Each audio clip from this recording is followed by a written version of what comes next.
Good evening again, and welcome to the Digital Excellence Pharma Academy. It's 5 o'clock, and it's time for some learning. And today we have Amlesh Ranjan, who is the Deputy Director of Super Specialities at Sanofi. And Amlesh has been speaking at all of our conferences as well. He is an internationally featured speaker. If you want to know more about Amlesh, then you can just Google for this story on Medicine Man title from Palajor to Dusseldorf. And that's how his journey began as a medical rep, going all the way to his current position. And he has spoken in international conferences. We are very happy to have Amlesh today with us. Welcome, Amlesh, and we look forward to an interesting session with you on the patient centered approach. Now, this is the third in the series of webinars on Digital Excellence Pharma Academy, which is a joint initiative between Medicine Man and CredoWeb to bring the best of the content from leading Indian pharma industry as well as international pharma professionals so that you can get equipped with the knowledge, attitude, skills, and insights that will help you on your digital adoption journey. So we've already had 3 sessions so far. The first one was by Sudeep Chakrabarti, and he was speaking to us all the way from Brussels, and he had talked about how can pharma have a new go-to-market strategy which is centered around the patient. If you haven't listened to it, please do listen to it.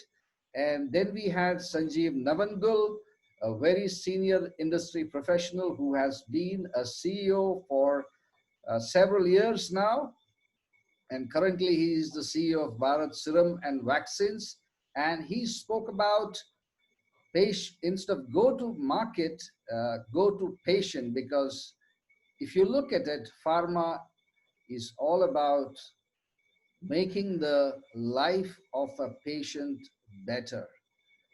However, our focus all this time has been around products and at best physicians, although some companies do have excellent patient-centered approach like Sudeep talked about, uh, like Sanjeev Navangul shared about his 2 previous experiences.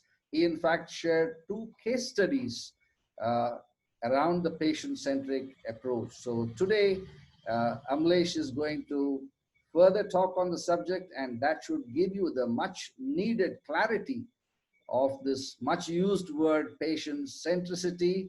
And what's the difference between patient centricity and patient centeredness? That's what Amlesh will be talking about. And I'm sure you'll have questions. We'll be glad to answer them on Friday, the 11th of September, on the same platform at 5 o'clock. So if you have questions, do write them on the discussion box, and Amlesh will attempt to answer those questions to your satisfaction. So thank you once again for tuning in, and it's now over to Amlesh Ranjan. Hi everyone, happy to be talking to you today on a topic which is a very important topic. It gets talked in different ways, and you know, and if you look at the current situation, there is a need to talk about it, share about it, and without much ado, let me straight away get into the presentation, and with the help of which I will try to, share a few things, propose few things to you, and invite you to have a look at the same, right? And the topic, as Anup has already shared, is the patient-centered pharma. So what are the imperatives, and what's the roadmap? And that's what I'm going to share with you today. But before that, the disclaimer: I'm making this presentation in my individual capacity, and it doesn't necessarily reflect the views of that of my organization. Okay.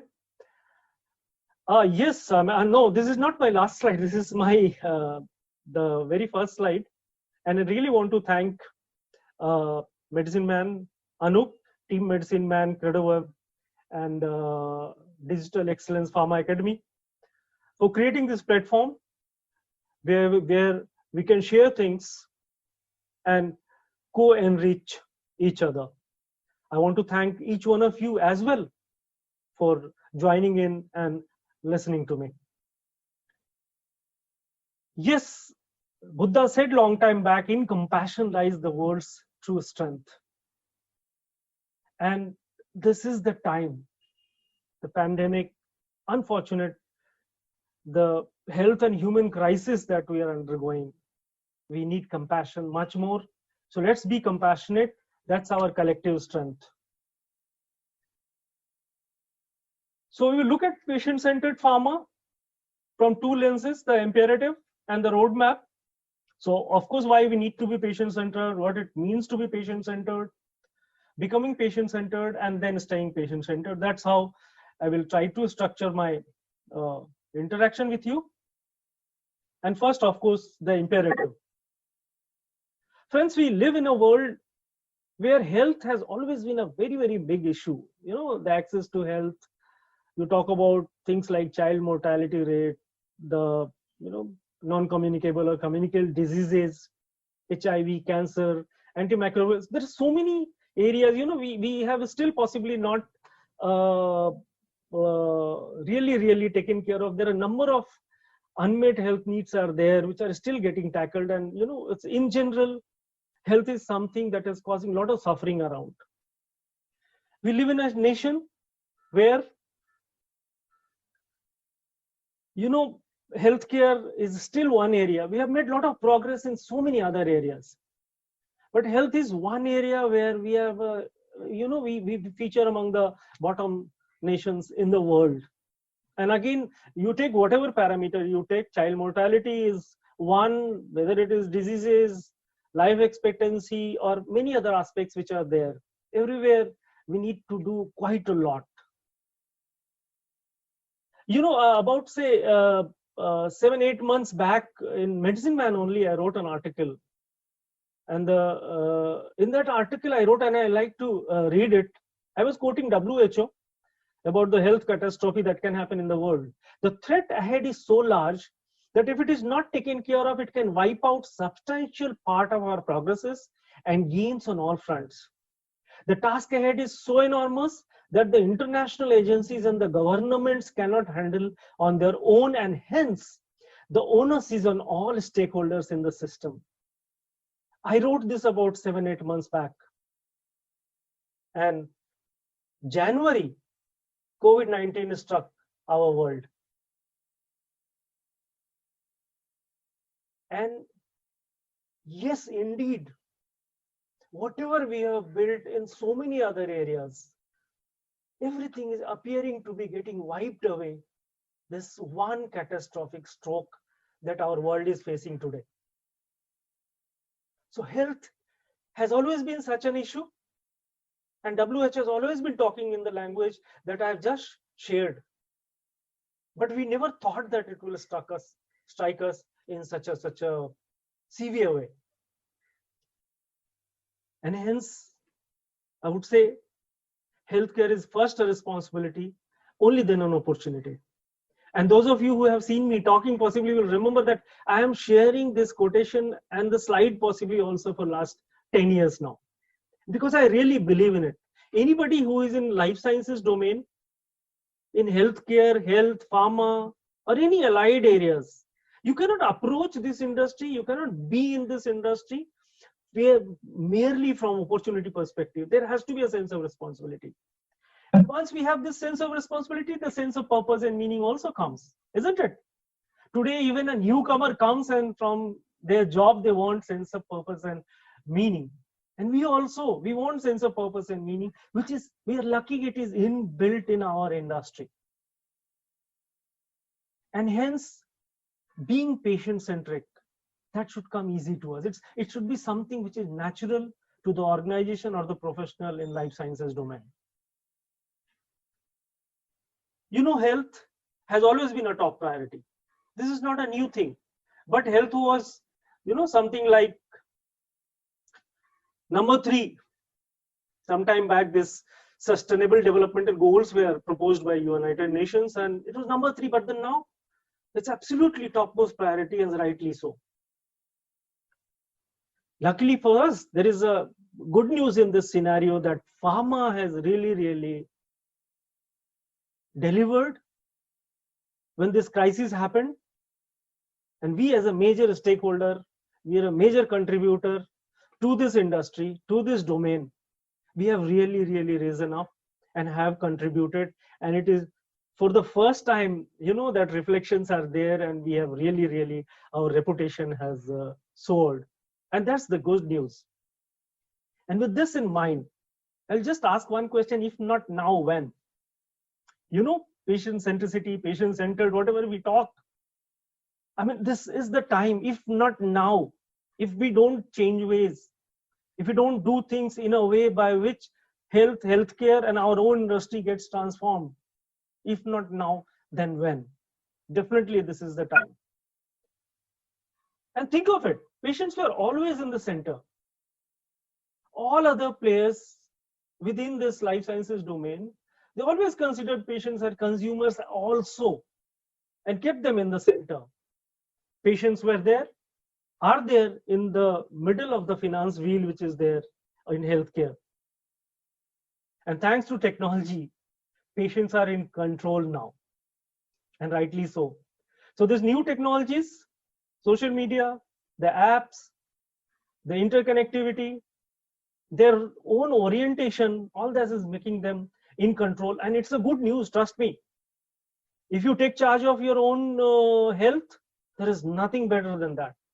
It's a contributing factor. It's a good factor that is happening. And if they are in control, they're right there in the middle of all that is happening around. So various players in the ecosystem, they have been interacting with each other. Now the patient is interacting with everybody. And hence we need to understand the situation. We need to facilitate this interaction. We need to participate in this interaction. That's very important.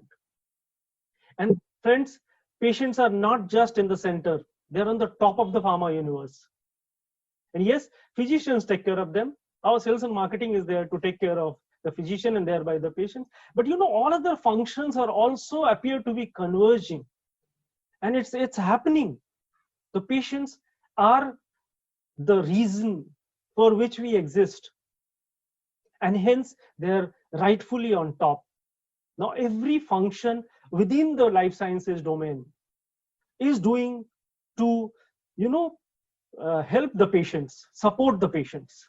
And that's what it should be. Well, I love to share with you patient-centric research, how it used to be. Feel sick, eat plant, feel worse, eat another. Feel better, that becomes your medicine. Right? That's what the patient centricity for 1,000 years. And trust me, even though I'm presenting this, I have a lot of respect for our traditional medicine, whether it is Indian Ayurvedic or the Chinese medicine. But look at what has happened now. Now the molecules, earlier the molecules used to be from the lab, used to come to the body, but now the molecules are being taken from the body, going into the lab, going through the entire process, and then coming back to the body for risk, efficacy and safety evaluation. So the whole game has changed, and I'll just share with you the rare diseases, how it is done. So a pool of unexplored therapeutic opportunities are found, then academia and pharma take over from there. Even hybrid funding is secured. Patient organization come to the picture. Patients are already in the picture. And then it goes through the entire scientific, clinical process before it reaches industrial or commercial stage. And we will see this happening again and again and again.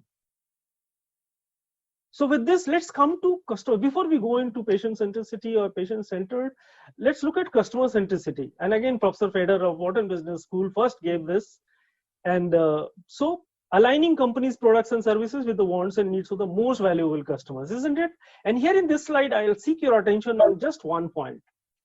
It talked about empower the front line. If you really want to be patient-centered, you need to take care of the people who are taking care of the physicians. And you know, there are a number of talks which are going around about the position of their frontline salesperson. Trust me, their roles will undergo a change. They need to be different, but then they will be there because we need them. Patient centricity, IFO Pharma beautifully defined as the process of designing a service or solution around the patient, right? Now, here I'm talking about patient-centered pharma. Is there a difference? Are these only semantics? No, there is a difference. The difference is of noun versus verb, intent versus action, thought versus connect, and product versus service, that is product plus service. But much above that, when you are having centricity, then you are possibly solving some of your own business needs. But when you are patient-centered, when you are customer-centered, then you are solving the user's need and bringing it back. And although in our industry, we may still, you know, we may struggle to understand this. The moment you step into the tech industry, those very customer-involved industries, you will know the difference between customer centricity and customer-centered. And that's why I'm saying being customer-centered is important. And this is, you know, in 30s, there is this script writer in Hollywood. She said that good intentions are not enough. They have never put an onion in the soup yet. Our intentions must get translated into actions.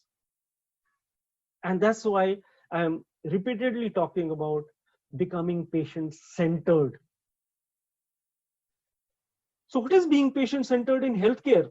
You know, a lot of learning are from within the life sciences domain. We only have to, you know, look within. So again, respectful, responsive, patient preferences, needs and values.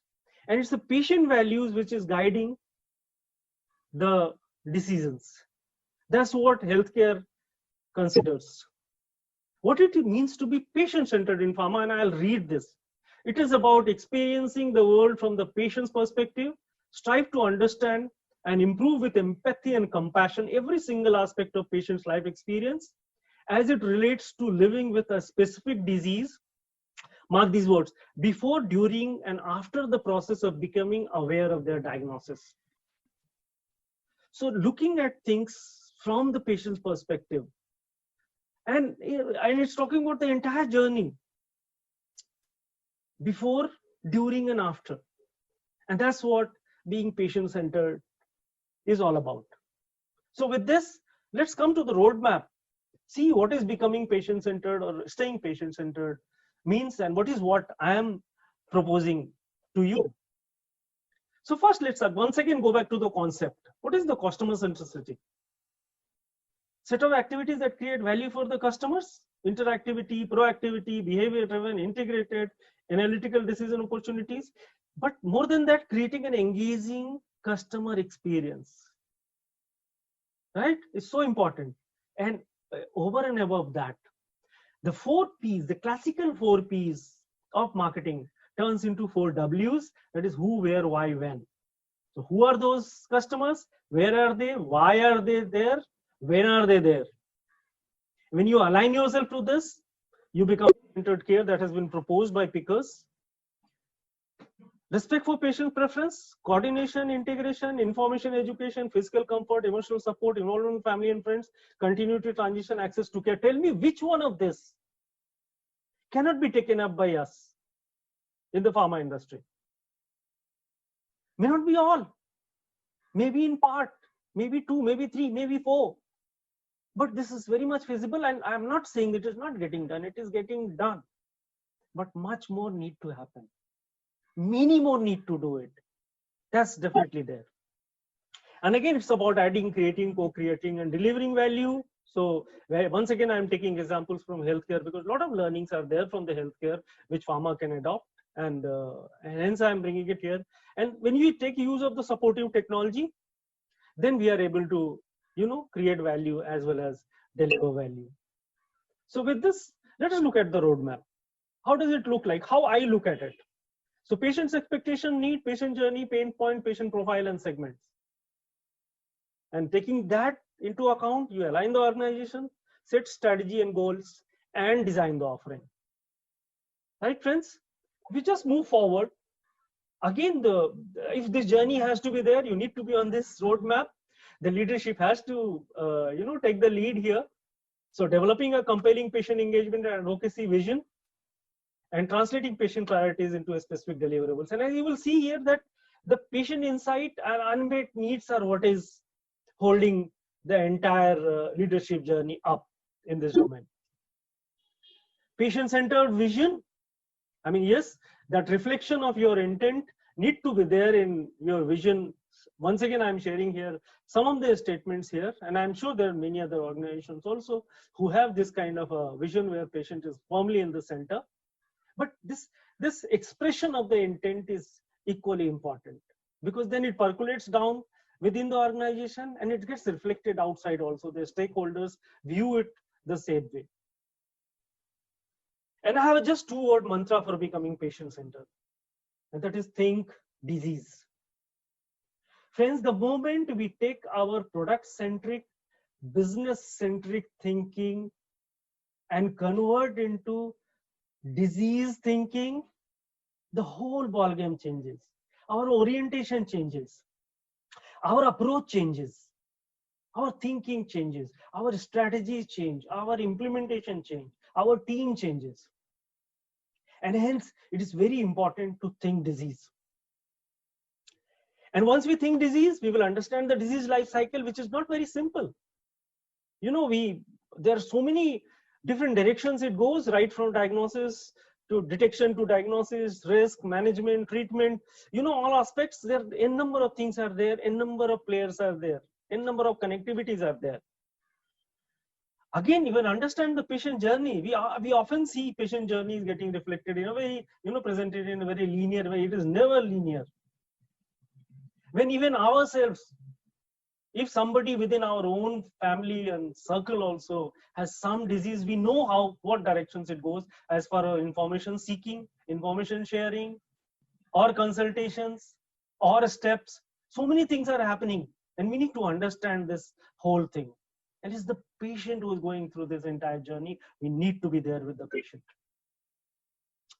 So with this in mind, what kind of a patient-centered strategic direction that I'm proposing here? Promotion, this is what we have always been doing. We have been promoting our brands, and that's what we have been doing. We are experts in doing that. But what about partnership and participation? Partnership within the healthcare, participation within the healthcare. And I'll explain it a little more.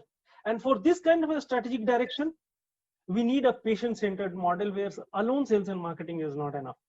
We need to have a robust key account management and a very, very scientific market access. And again, what kind of a roles they to play, how complementary they are, you will just have a look at this, that creating and delivering healthcare value will require all three components.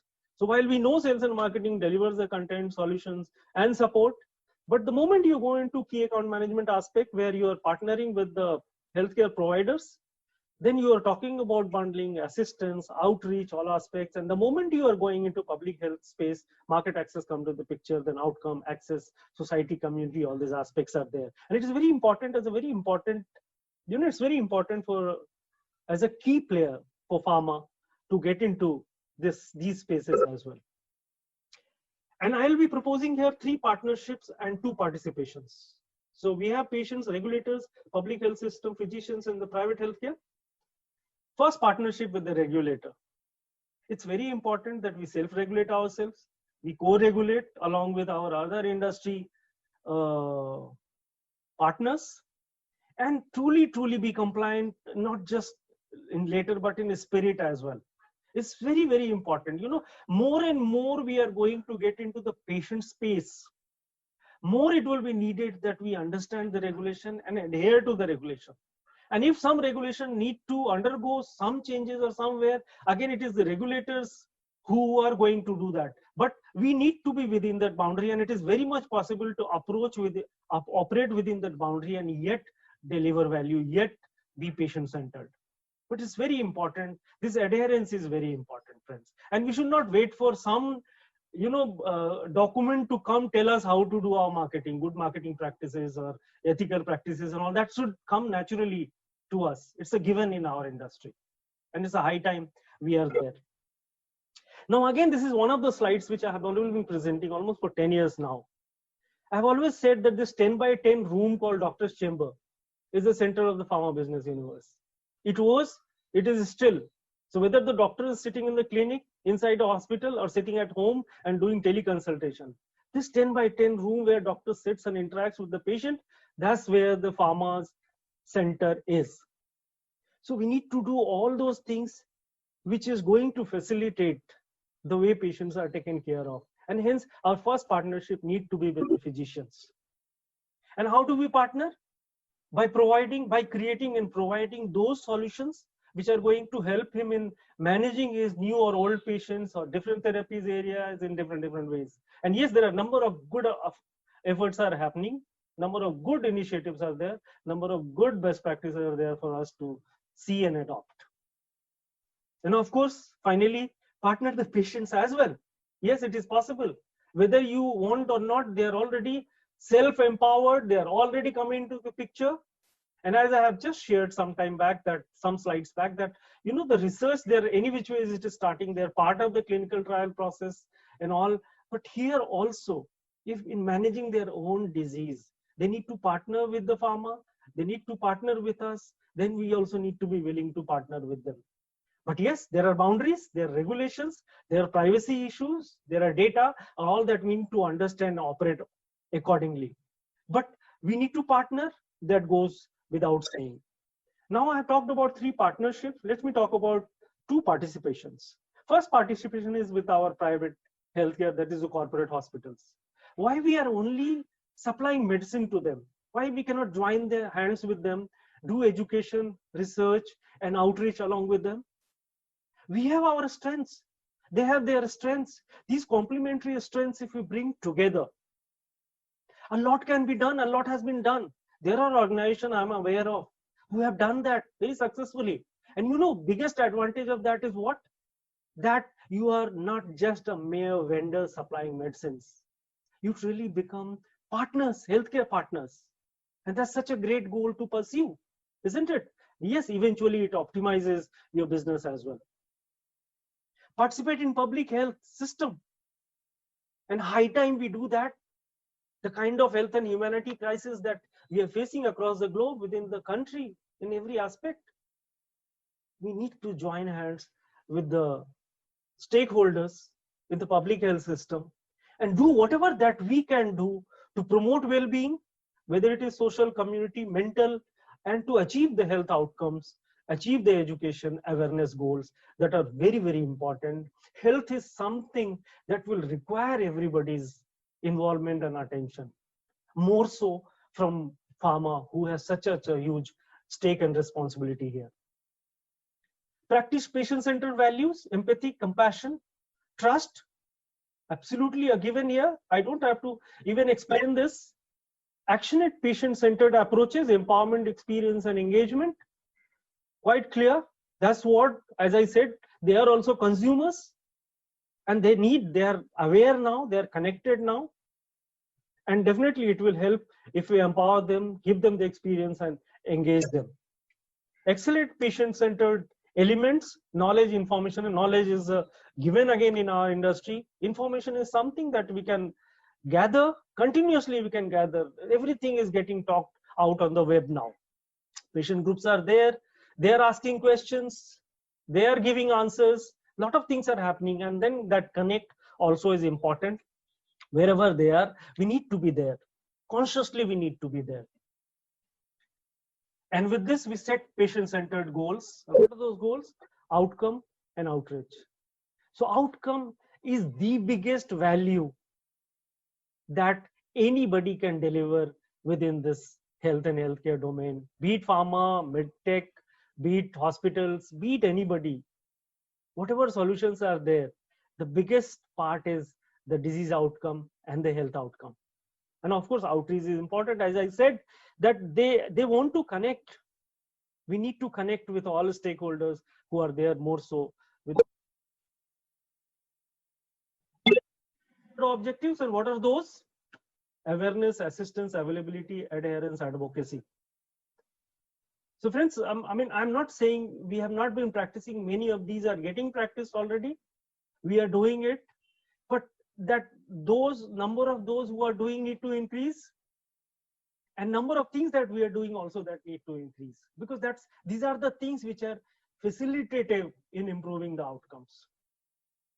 Connect doctors and patients. Now it's again after the pandemic has happened, e-consultation, telehealth, remote care, e-diagnostics, these are all norms now, and it will remain norms for some time. Can we do something? Can we join hands with the players who are doing these things? And once again, partnership with the health system and healthcare providers is important here. So instead of just the product, we combine services with the product, which then results into desired value, and then it becomes solution. So, creating those solutions rather than just launching one product after another. Patient-centered health solutions, whether it is disease therapy monitoring, self-management, education, engagement, clinical monitoring, and involvement. There are many aspects which are there where we can create those patient-centered health solutions. And digital is helping us in a very, very big way. Are we taking advantage of that? At least starting the journey by picking up some of the things which we can pick up at the tactical level. And if we move in this journey, there are a number of people out there creating good solutions in the healthcare space. Large tech companies also, small startups also. If we take advantage and slowly, gradually, whatever solutions that we are providing along with our medicines, we can move on this from tactical to strategic position journey. And from certain level onwards, then it is co-enriching for the patients as well as for the organization. And we must take advantage of this. Authenticity in being holistically patient-centered is equally important, is very, very important. Equitable access, patient safety, it's not just the lip service. We must walk the talk. So it's not just come in our thinking. That's what I am saying, from patient centricity to patient centered. That is from intent to action, from thought to connect. And that's what I'm saying. We need to be very authentic. We really feel for and do something that is going to create value in the healthcare space. And that's very, very important. Patient-centered marketing. The first requirement is that the marketer should be out there on the channels where the patients are already there. It cannot be any other way. Wherever customers are there, consumers are there, you need to be there. So be it physician, be it patients, if they are there, why you will not be there? So again, whether it is content creation, seeking insight, or doing things as per those insights, it has to be there in an omni-channel way. But I want to share something bigger. What really a patient-centered marketing means: that solution focus, disease orientation, service approach, holistic strategy. When I say holistic strategy, what I mean that it's not just, you're not designing things only for the physician. You're also doing things for the patients, for the healthcare providers, as well as for the health system. Can you do that? The total health, the total disease, you take into aspect the total health. Services approach, real-time response, it is very much possible. Omni-channel, I've already talked. Profile customization, and social listening is something very, very important. It's actually critical. This is one skill that all pharma marketers must pick up sooner than later. Coming to the patient-centered team, once again, digital is a given now, because you need to engage the customer, interact with the customer in a remote way. So it goes without saying, but more than engaging, we need to serve the customer. Even our frontline must know how to serve the customer. And even a frontline can be facilitative with the help of our head office medico marketing team to help improve the outcome at the individual physician level. And that's what kind of a vision we should have for our patient-centered sales team. But Once again, I'm sharing something over and above that, and that is that once again, healthcare mindset, empathy and compassion, knowledge and information, and digital savviness is again a given. These are table stakes now, but high level of integrity is needed. It's very important to understand the privacy, the data, the data privacy. Those aspects are very, very critical. It's high time we train our, uh, because more and more patient orientation will happen. You just can't stop it, but we need to do it appropriately within the regulation and with adherence to ethics and integrity. And they need to be value champion and should have partnership skills. That's what I think is the most appropriate. So patient centricity, once again, I'm quoting from my own article, which I wrote, that the same article 7-8 months back. Patient centricity, the most talked, least understood and poorly implemented strategy in our domain, if holistically approached and sincerely implemented, can truly transform and lead us towards a future that we'll all will be truly proud of. I mean, there is a need. Yes, we have been talking, a lot of intent is there. That intent need to be translated into action. And hence with this, what is the patient-centered versus vis-a-vis patient-centric? So once again, whether it is patient-centric pharma, we call patient-centered pharma, the 3-4 aspects are very critical. Trust, empathy, ethics, and access are very, very important. And but added to that, if we really have to take the journey from being patient-centric to being patient-centered, think disease is very, very critical. And above that, partnership and participation, outcome, outreach, engagement experience, services and solutions that must be added. And that's what will take us, then we can truly be the patient-centered pharma, which is needed right now. So I love to share with you, strive not to be a success, rather to be of value. Albert Einstein said that. So we must add value, create value, co-create value. But you should always remember that the value you add comes from the values you hold. Thank you so much for listening to me, watching this talk. And I would say, please take care and stay well. Thank you.